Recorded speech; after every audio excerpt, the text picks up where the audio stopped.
Muchas gracias a hermanos Sean y Iván y Trino que nos ayudaron en las alabanzas en esta mañana. Nos dejaron un poquito abandonados. No es así. Los músicos que por lo regular nos acompañan andan fuera de la ciudad, así es de que nos tocó a nosotros el privilegio en esta mañana. Por favor, abran sus Biblias ahí en el libro de los Salmos. En esta mañana vamos a estar viendo el Salmo 127. Y si el Señor permite, estaremos pasando un tiempo en el Salmo 127, tomando un descanso del Evangelio de Juan, nuestro estudio ahí en el Evangelio de Juan.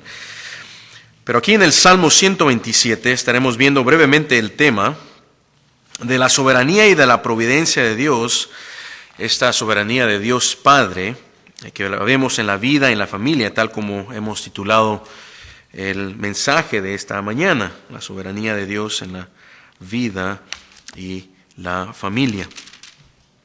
Salmo ahí 127, estaremos entonces enfocando nuestro tiempo en esta mañana. Así que vamos a leer ahí el versículo, son 5 versículos únicamente, breve. Y comenzando entonces ahí, acompañe conmigo a leer con su vista el versículo 1. Versículo 1 dice: Si Jehová no edificare la casa, en vano trabajan los que la edifican. Si Jehová no guardare la ciudad, en vano vela la guardia. Por demás es que os levantéis de madrugada y vayáis tarde a reposar, y que comáis pan de dolores, pues que a su amado dará Dios el sueño. He aquí, herencia de Jehová son los hijos, cosa de estima el fruto del vientre. Como saetas en manos del valiente, así son los hijos ávidos en la juventud. Bienaventurado el hombre que llenó su aljaba de ellos, no será avergonzado cuando hablare con los enemigos en la puerta. Vamos a orar. Señor, gracias por tu palabra y el consejo que encontramos en ella, y rogamos que nos asistas, como cada domingo rogamos, Señor, y lo hacemos una expresión de dependencia en ti. Queremos ser animados e instruidos con tu palabra, y que el resultado sea vidas que vivan de forma agradable y fiel delante de ti en obediencia a tu palabra, vidas sabias, que tomen decisiones sabias y que demos prioridad a las cosas correctas que tú nos llamas a darles prioridad en nuestras vidas. Te damos gracias, Señor, y pedimos estas cosas en el nombre de Jesús. Amén y amén. Bueno, muchos de los himnos que se cantan en muchas de las iglesias fieles alrededor del mundo son himnos que resaltan las maravillas, las verdades de Dios, himnos que hablan de la soberanía, del gobierno de Dios en su creación. Son hermosos himnos.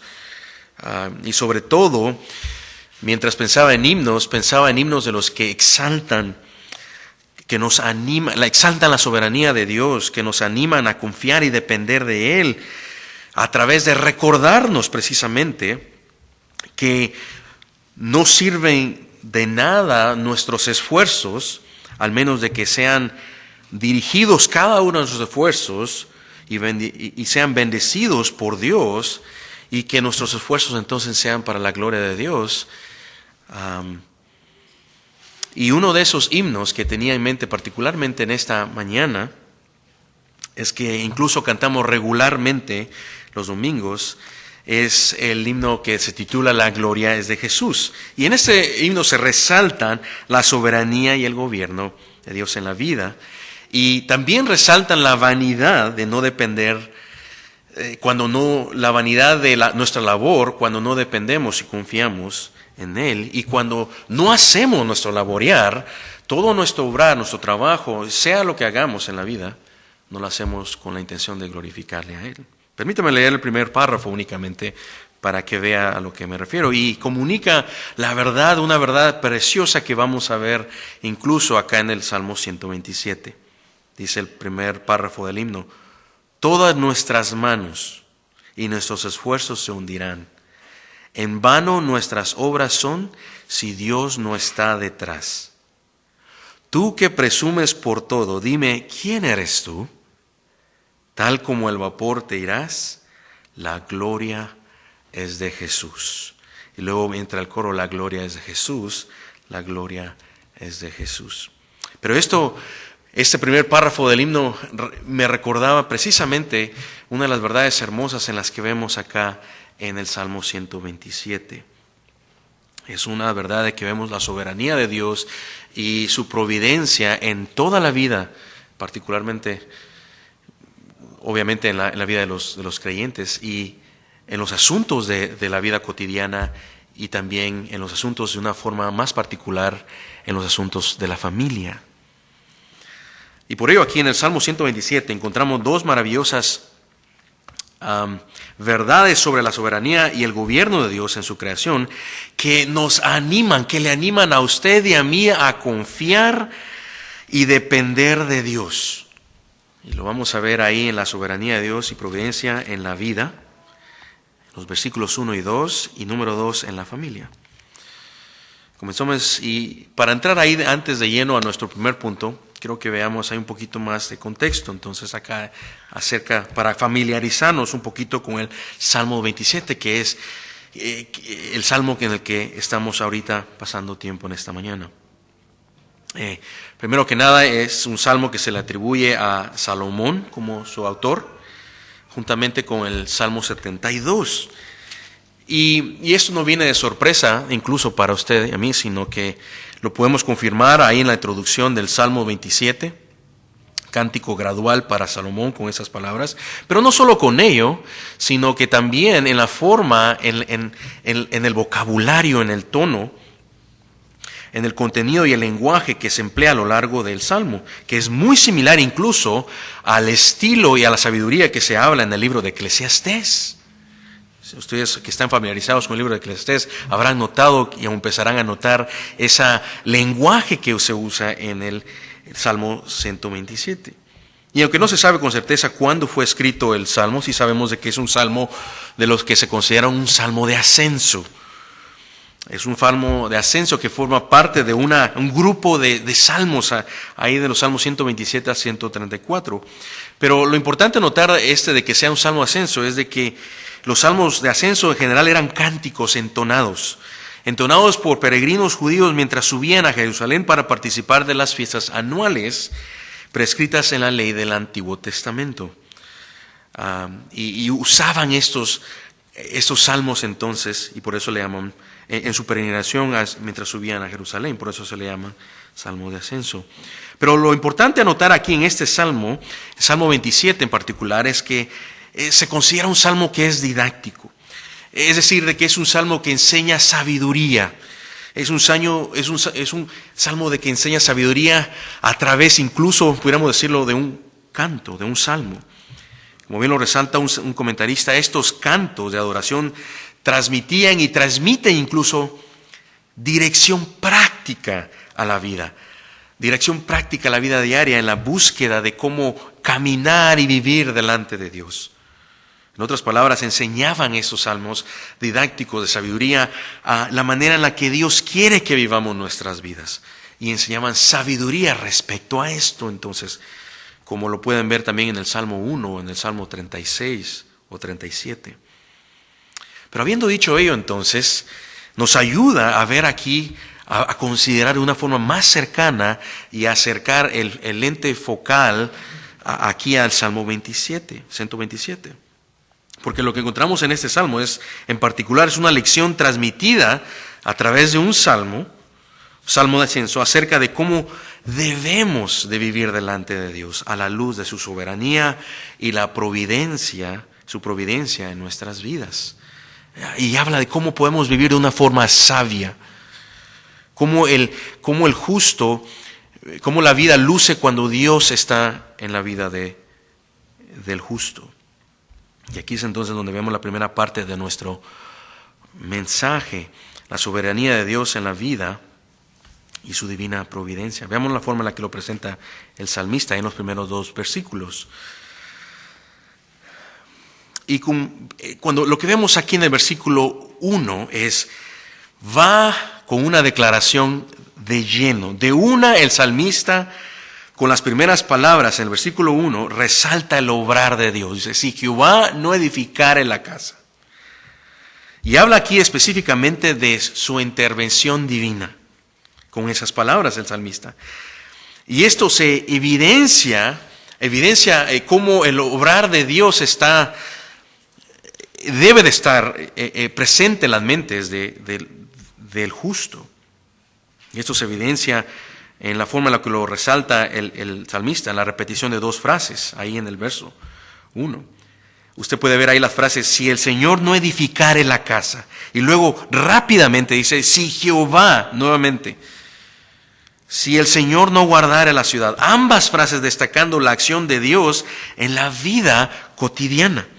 Esas expresiones nos llevan de regreso entonces, o tiene la intención de hacernos pensar en la soberanía y la providencia de Dios, en su gobierno, en la forma en la que hacen referencia directa a su gobierno y a su voluntad. Y el punto es este aquí, hermanos. Si Dios no está edificando, es la idea.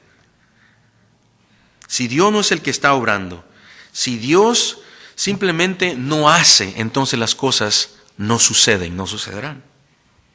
Por un lado. Nos recuerda de que Dios es el que tiene control de todas las cosas.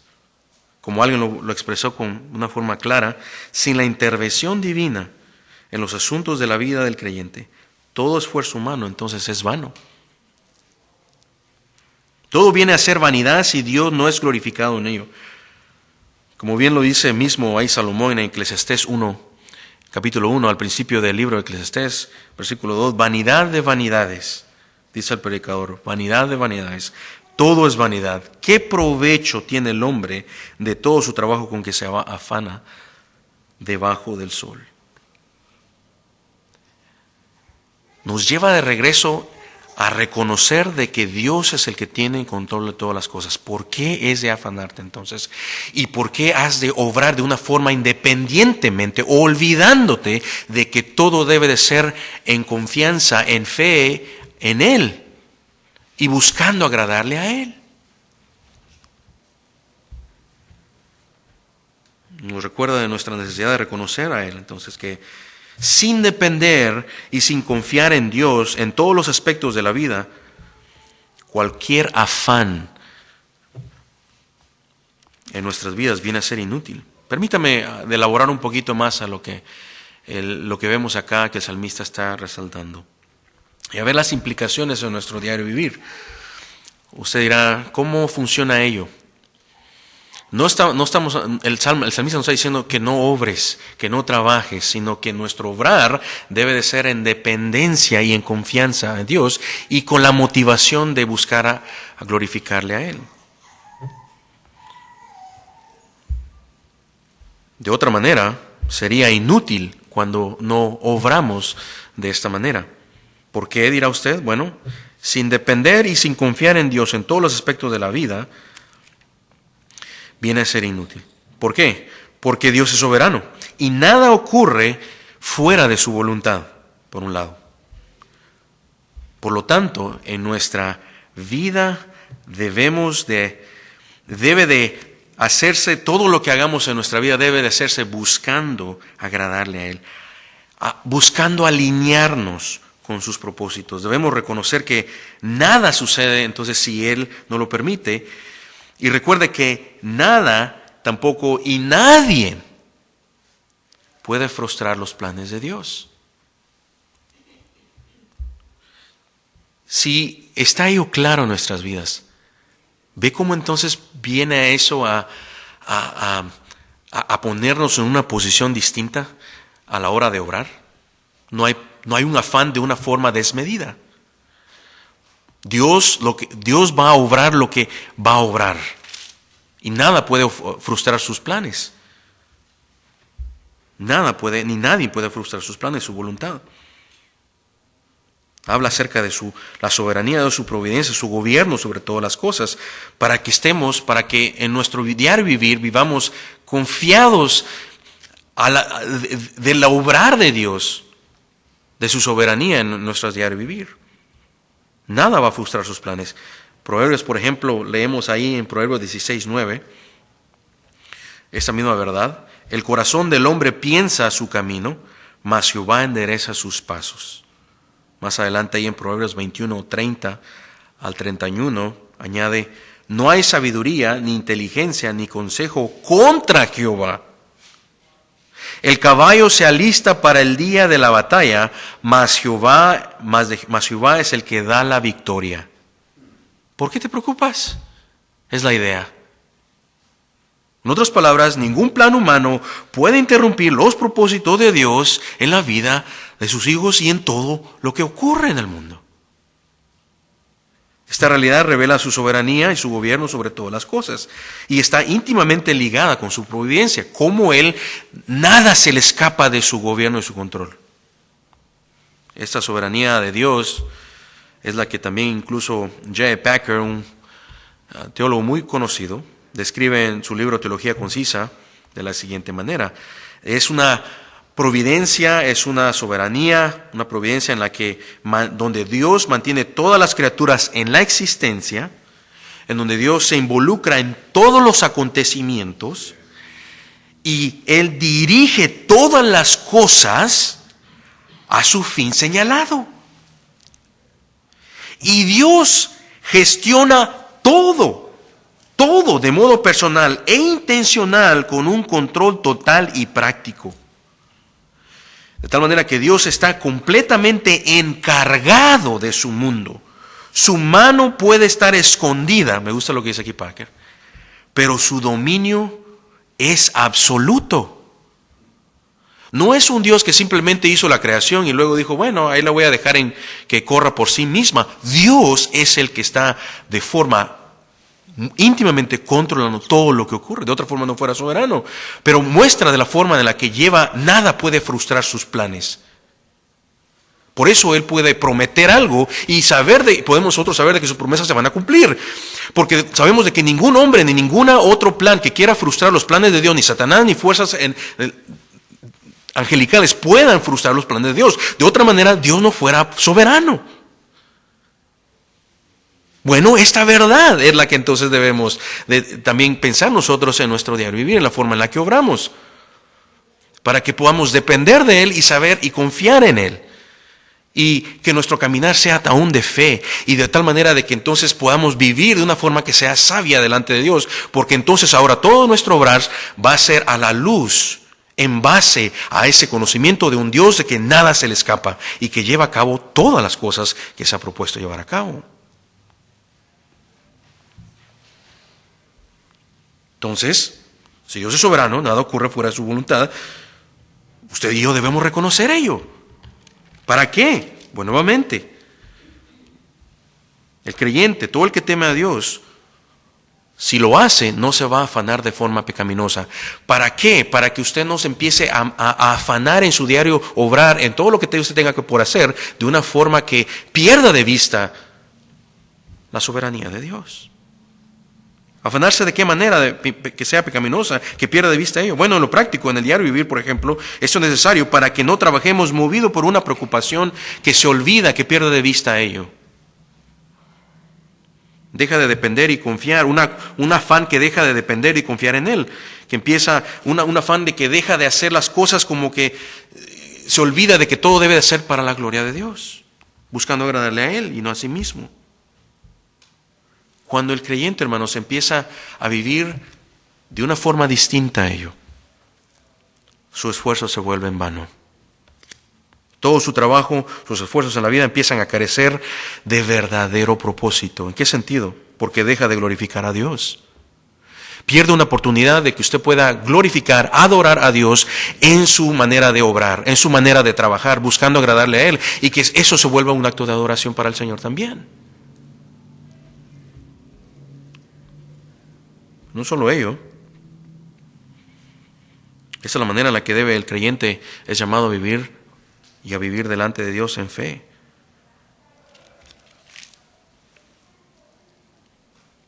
El no vivir de esta manera, entonces le lleva a vivir por vista. Deja de depender de Dios, está desconectado ha perdido de vista esta verdad hermosa. Deja de confiar en el Señor, en su soberanía. Su trabajar se vuelve únicamente afanado. Y en balde es que empieza a trabajar así, si no, de todos modos, no vive como buscando que toda su vida sea para glorificar al Señor. Vea el versículo 2, ahí en lo que dice también. Por demás es que os levantéis de madrugada y vayáis tarde y reposar y que comáis pan de dolores, pues a su amado dará Dios el sueño. En vano es. ¿Por qué más es un afán que es en vano?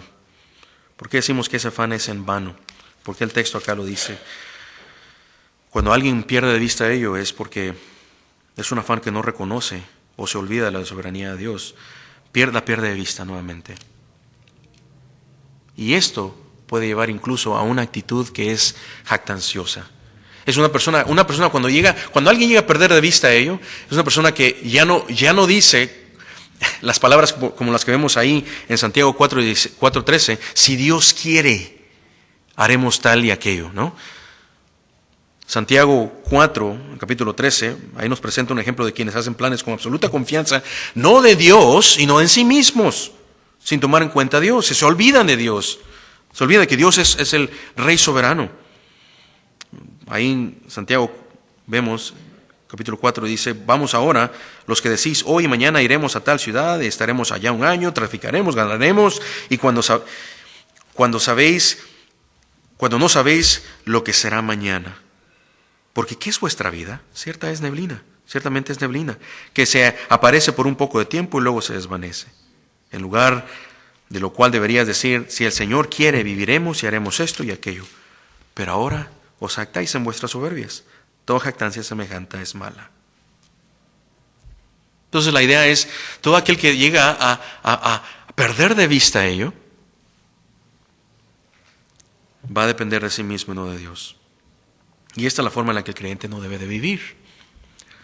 El creyente debe vivir en una dulce dependencia de Dios, una confianza en Él basada en su soberanía, en su gobierno, de todas las cosas en la vida que suceden. Lo contrario a ello es lo que estamos tratando de resaltar y lo que hemos estado tratando de resaltar hasta ahorita.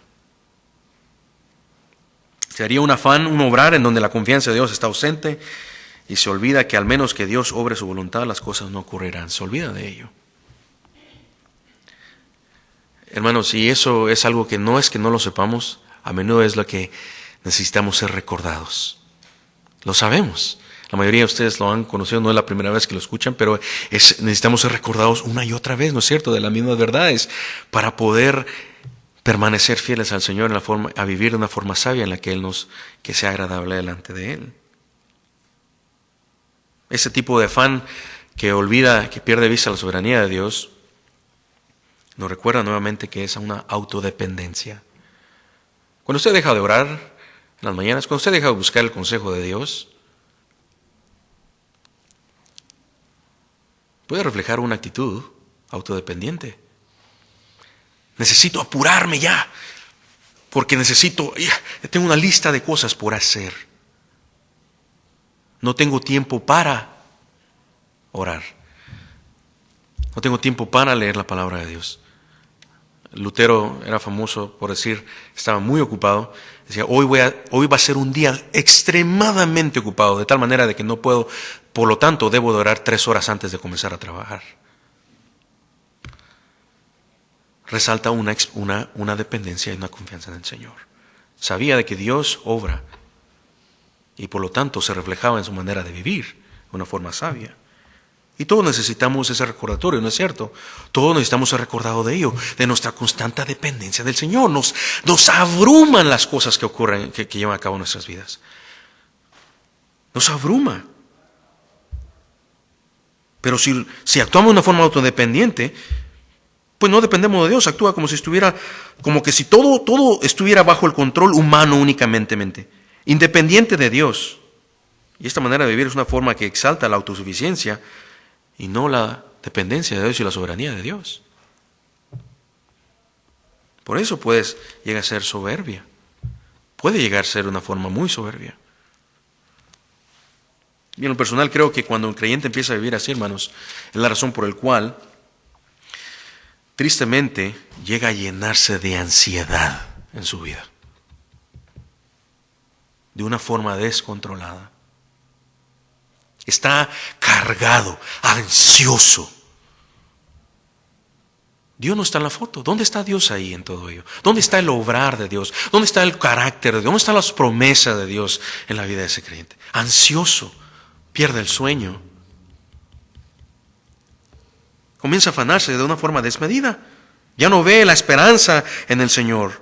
Sus propósitos de que nada se le escapa de sus manos.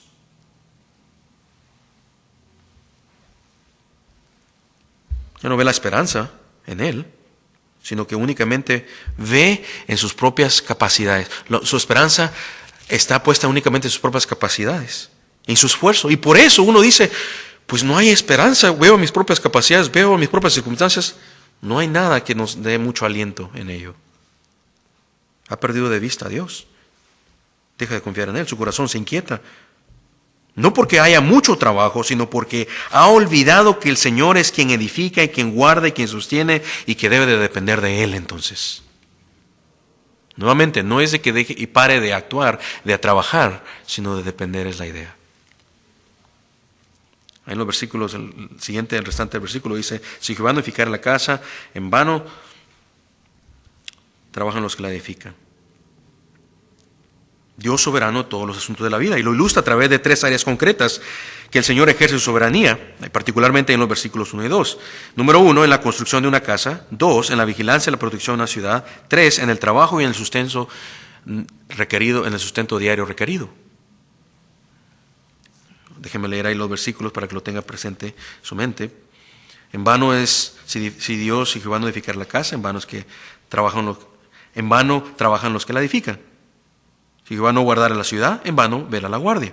Por lo demás, es de que os levantéis de madrugada y vayáis tarde a reposar, comáis el pan de dolores, pues que a su amado dará Dios el sueño. Primero, en esas 3 áreas vemos la soberanía y la providencia de Dios. Primero, el cantor, el salmista, quiere que el lector entienda que el edificar de su casa sin el Señor llega a ser en vano si lo hace apartado de Él. Puede llegar a construir un edificio, pero si Dios no está en ello, ese hogar pierde su propósito. Entonces la pregunta es, ¿cómo debemos de construir una casa, un hogar? Me gusta la forma en la que claramente lo hizo un comentarista, la respuesta. Y cito, podemos decir que el Señor construye la casa únicamente si, número 1, el pueblo la construye por fe en las provisiones del Señor para ella.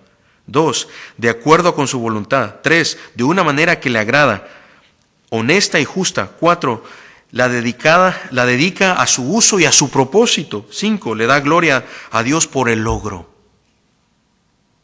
Cuando suceden esas cosas, entonces los fieles dirán que el Señor construyó su casa. Fin de la cita.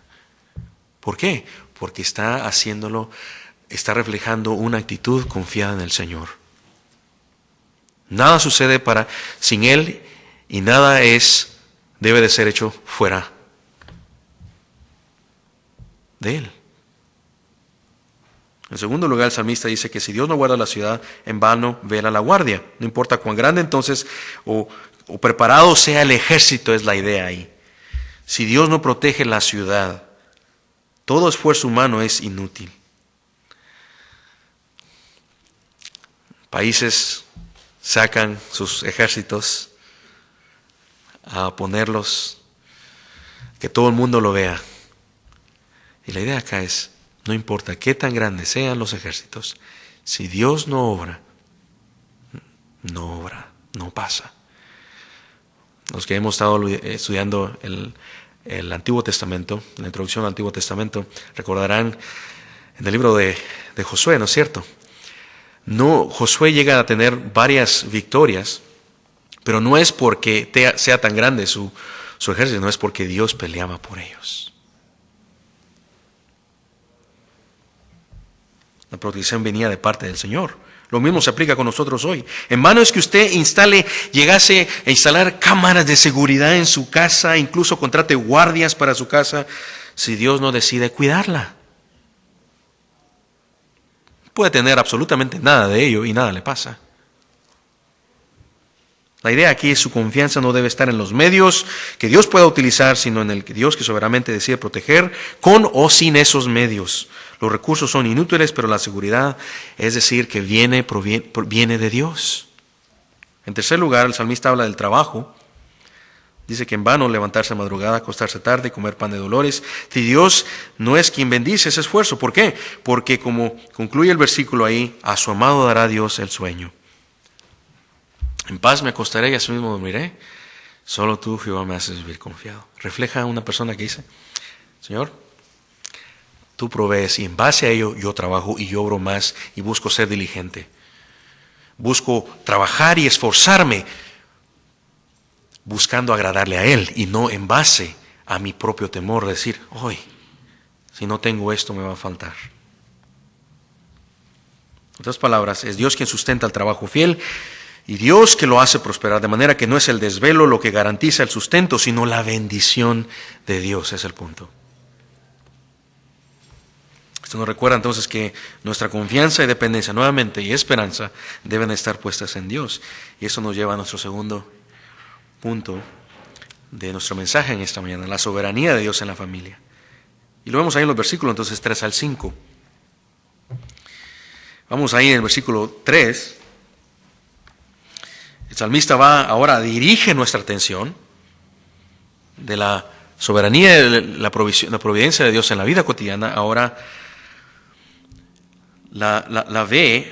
dirige nuestra atención a la soberanía de Dios, expresadas en la bendición que Él da en el contexto de la familia, específicamente en los hijos.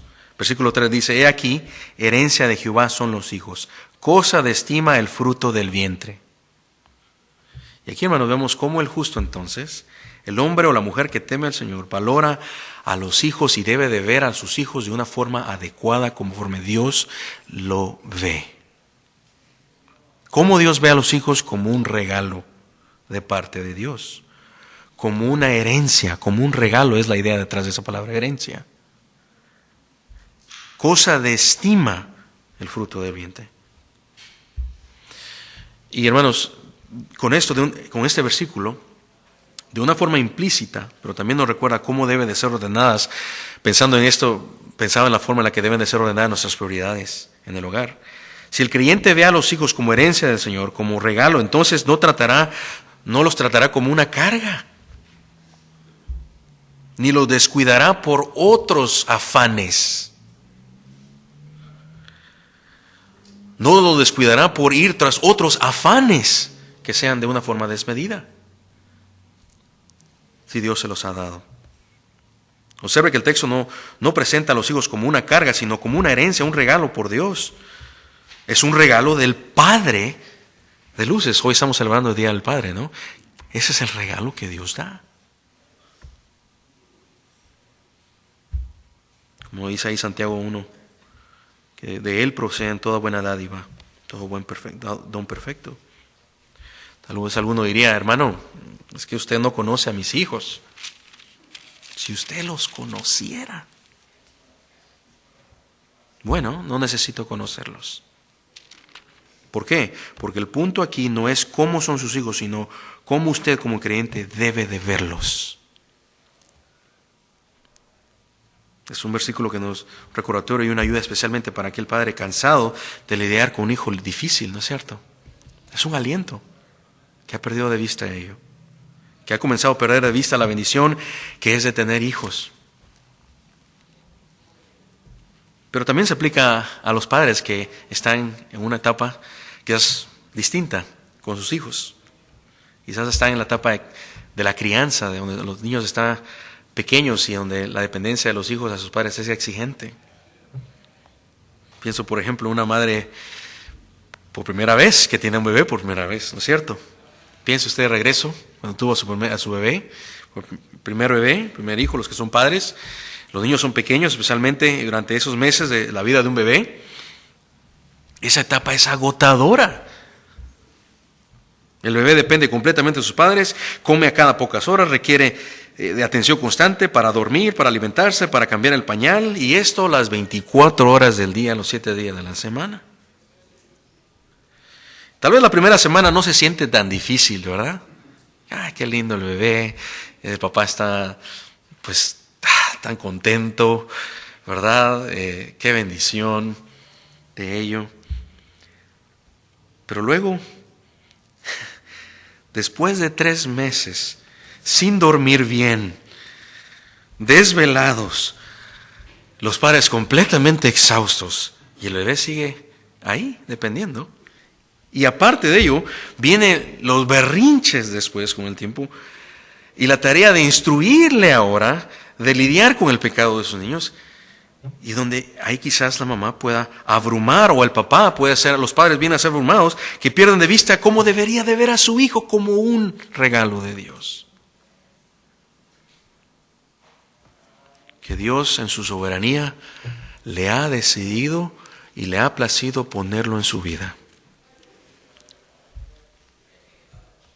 Es una herencia de Jehová, una bendición preciosa, aunque implique un gran sacrificio la crianza de ellos. Esto es precisamente la perspectiva aquí también que se describe en el Salmo siguiente, ahí en el Salmo 128,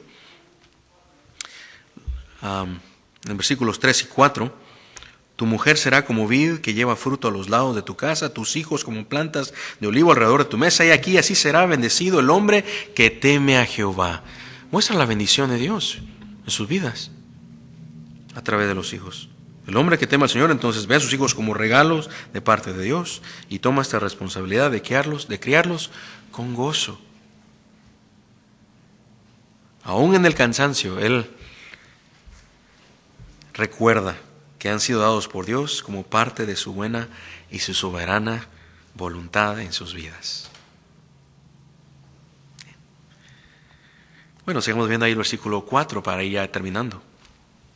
Sigue diciendo, como saetas en mano del valiente, así son los hijos ávidos en la juventud. Bienaventurado el hombre que llenó su aljaba de ellos. No será avergonzado cuando hablare con los enemigos en la puerta. Y el salmista aquí entonces continúa exaltando la bendición de los hijos y de tener hijos. Aparte de eso, y ahora los compara como flechas, ¿no? Como saetas en las manos de un guerrero. Una imagen que comunica fuerza o defensa. Y pensando en ello, pensaba en la forma en la que los hijos especialmente son nacidos en la juventud, pero los papás son presentados como una bendición, no solo para el presente, sino también incluso como protección y apoyo para el futuro, para la familia y para los padres, especialmente en su vejez. Y esa imagen proviene acá del salmista, lo más seguro es una sociedad como israelita antigua, en la cual la familia, para la israelita, la familia era altamente valorada. Y tener muchos hijos era visto como una señal clara de bendición divina. Como bien comenta un autor, la imagen se extrae del mundo de los antiguos israelitas, donde se atesoraba la familia y muchos hijos se consideraban una verdadera bendición y donde la familia tenía que ser protegida de generación en generación en problemas, en disputas, en reclamaciones legales. Los valores, las necesidades percibidas de la familia moderna no siempre comparten la perspectiva de Israel presentada en este salmo, en gran medida en detrimento de ellas. Fin de la cita.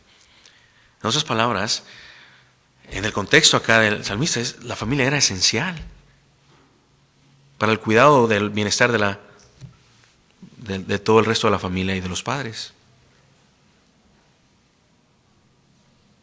Hermanos, en nuestro contexto también no deja de ser así, esta verdad.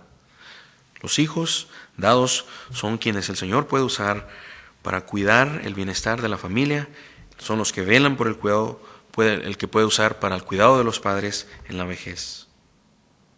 Por eso el salmista termina diciendo, bienaventurado el hombre que llenó su aljaba de ellos. En otras palabras, feliz, bendecido es el hombre que tiene muchos hijos, no por cantidad en sí, sino porque esos hijos representan una bendición de Dios en sus vidas. Luego añade, no será avergonzado cuando hablare con sus enemigos en la puerta. ¿Sabe que mientras leía esto, pensaba en este texto, una realidad hermosa acá? reflexionaba en cómo a menudo a veces escuchamos a veces hablar a padres, ¿no? Quizás en un tono de broma, ¿verdad? Hay ciertas expresiones que se hacen de una forma bromeando, pero que revelan una verdad ahí. En la frase, cuando hablan acerca de sus hijos, ¿verdad? Y mayormente si tienen ya varios, y le dicen, ¿quieren tener más hijos? Dicen, no, hermano, ya no. No, ya no quiero más hijos. Son muy difíciles. Se los regalo, ¿verdad? Y lo decimos de una forma, de un tono de broma y sonrisa. Se los regalo, lléveselo. Pero cuando volvemos a ver a la palabra de Dios, nos dice que es ese salmo. Entonces, somos llamados a corregir nuestra perspectiva aún en ello. Los hijos no son una carga, son una bendición. Y si bien la crianza es exigente, no deja de ser una gracia de Dios. El Señor, de una forma providencial, añade más. Añade más. Incluso hasta aún en esos comentarios, ¿no? Es muy caro. El Señor añade de donde no se imagina y provee. Y Él es fiel. Y Él es fiel. ¿No? No deja de ser entonces la crianza y los hijos deben ser una bendición. Y debemos de recordar entonces que hay matrimonios piadosos que desean, hermanos, desean tener hijos, pero que en la providencia de Dios no se les es concedido. Y eso nos recuerda entonces que es Dios quien da de una forma providencial, soberana, el privilegio de ser padres. La norma es que naturalmente los matrimonios llegan a tener hijos, normalmente.